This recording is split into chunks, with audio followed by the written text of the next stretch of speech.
तो 150 साल पहले जब मोटर नहीं थी, बैलगाड़ी दौड़ रही थी, तब गति क्या थी? जब चिट्ठियां आती थी, डाकिया लेकर आता था, तब मन कितना सहज शांत था, कोई व्यग्रता नहीं थी। फोन आया तो कितनी व्यग्रता आ गई।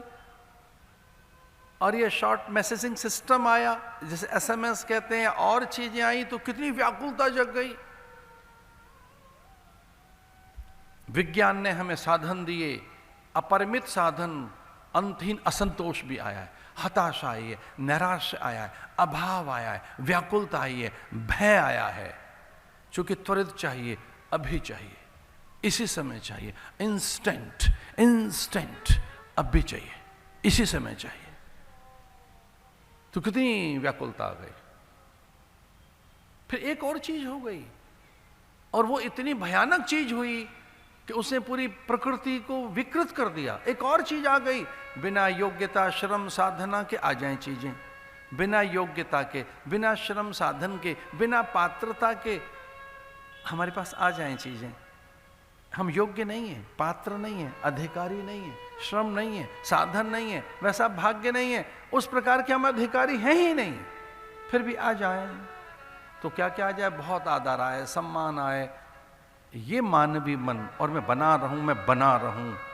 तो हे ब्रह्मा, मैं न दिन में मरूं, न रात में मरूं, न सुबह मरूं, न सांझ मरूं, न स्त्री से मरूं, न पुरुष से मरूं, न देवताओं से, गंधर्व किन्नर, कोई ऐसा न हो मुझे मार सके। स्त्री पुरुष किन्नर यक्ष गंधर्व मुझे कोई न मार सके, कोई अस्त्र शस्त्र मुझे न मार सके।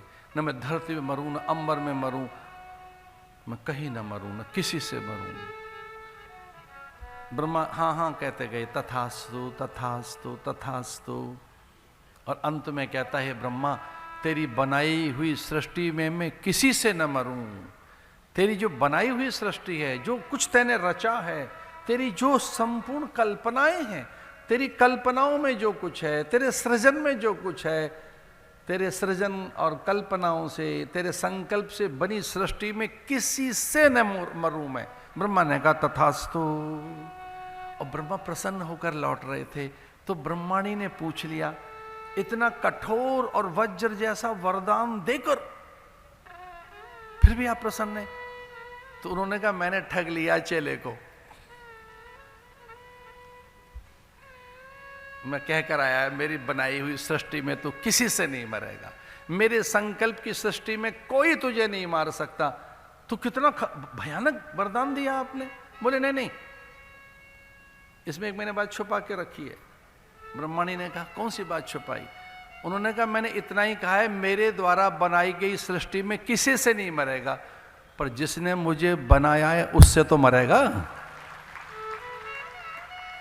मैं मेरे द्वारा बनाई गई सृष्टि में नहीं मरेगा किसी से।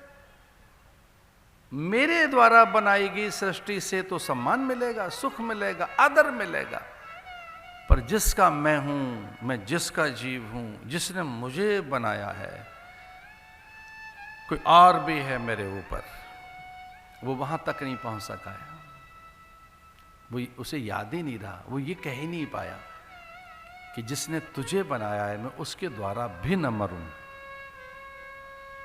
तो मुझे भी किसी ने बनाया है।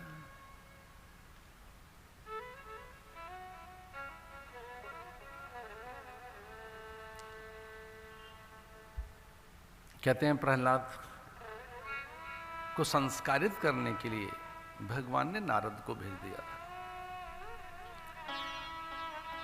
इस पूरी कथा में एक बात याद रखने की है जो बहुत महत्वपूर्ण है। एक बहुत महत्वपूर्ण बात है जो नारद परिव्राजक उपनिषद में आती है, उसे याद रखना। भगवान ने ही नारद को भेजा था, भगवान ने ही प्रेरणा दी थी नारद को कि नारद जाइए, प्रहलाद को संस्कारित करो, दीक्षित करो, प्रहलाद को ज्ञान दो, प्रहलाद समझ सके कि सत्य क्या है और सर्वत्र मुझे अनुभूत कर सके। मैं हर जगह विद्यमान हूं, मैं नित्य विद्यमान सत्ता हूं, ये अनुभव हो सके। प्रहलाद को जाओ, ज्ञान दो, प्रहलाद को दीक्षा दो। तो नारद परिव्राजक उपनिषद में आता है कि अचानक अगर संत हमारे जीवन में आ गया है तो सच मानिए वो भगवान ने ही भेजा है, इस विश्वास में रहिए। इसका अर्थ है उनकी आप पर कृपा है, वो अनुकूल है, उसका अनुग्रह है, उसकी अनुकंपा है, वो बहुत निकट है आपके।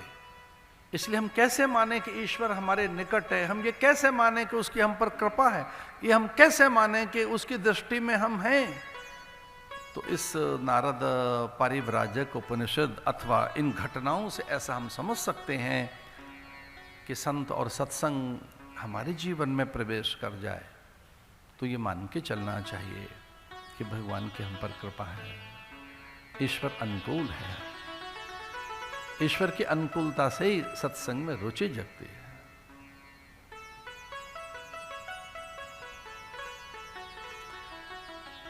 षंड अमरक नाम के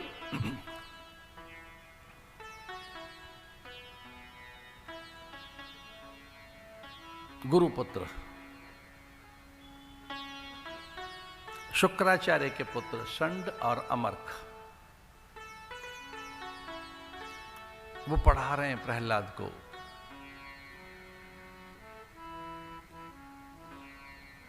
लेकिन ये कर्तापन के अभिमान को मिटाने की शिक्षा दे रहे हैं नारद। भोक्ता कौन है? जो करता है। तो कर्तापन के अभिमान के नाश की शिक्षा भगवान कहां है ये दे रहे हैं नारद, और षंड अमरक दे रहे हैं अभिमान की शिक्षा।